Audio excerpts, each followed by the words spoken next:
हम नमन करते हैं।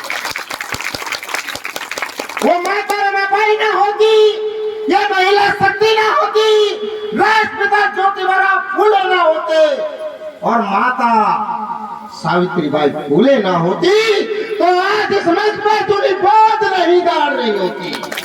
इस देश के मुख्यमंत्री, प्रदेश के मुख्यमंत्री, देश की प्रधानमंत्री इंदिरा गांधी जी नहीं होती, कुमारी मायावती यहाँ की मुख्यमंत्री नहीं होती।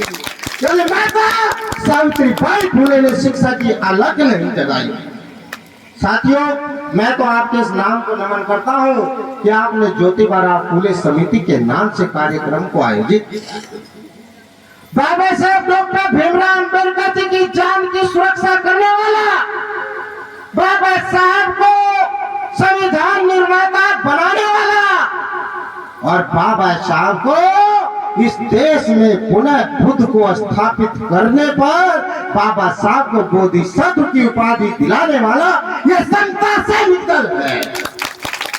क्योंकि जब बाबा साहब doctor B are Ambedkar ji 25 वर्ष की आयु में थे और बाबा साहब जब विदेशों से डिग्री प्राप्त करके आए, विद्वान स्कॉलर बनकर आए, इस देश में कोई संगठन नहीं था, तो बाबा साहब ने इस देश में सैनिक प्रणाली के अंतर्गत बाबा साहब ने समता सैनिक दल बनाया। ये समता सैनिक दल बाबा साहब द्वारा बनाया 24 सितंबर 1924 को स्थापित आर्मी क्वालिटी फोर्स है।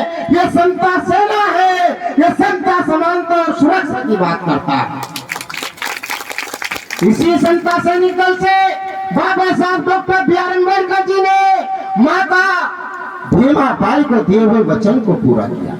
हमारे इस समाज को, दलित अछूत जिसको कहते हैं, SC/ST समाज को पानी पीने का अधिकार नहीं था।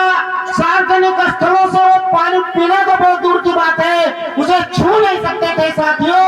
और बाबा साहब doctor B are Ambedkar ji जब बचपन में स्कूल के कमरों के बाहर बैठ करके पढ़ाई करते थे, अधिक प्यास लगने के कारण उन्होंने अध्यापक से, जो वहाँ पानी पिलाने वाले लोग थे, उनसे नहीं पूछा और प्यास बुझाने के लिए पानी को पी लिया। तो बाबा साहब को कितनी उसकी मार पड़ी थी, अध्यापक की कितनी मनवाद की कमचिया उनके शरीर पर छपी थी, ये बाबा साहब और माता भीमाबाई जानती थी।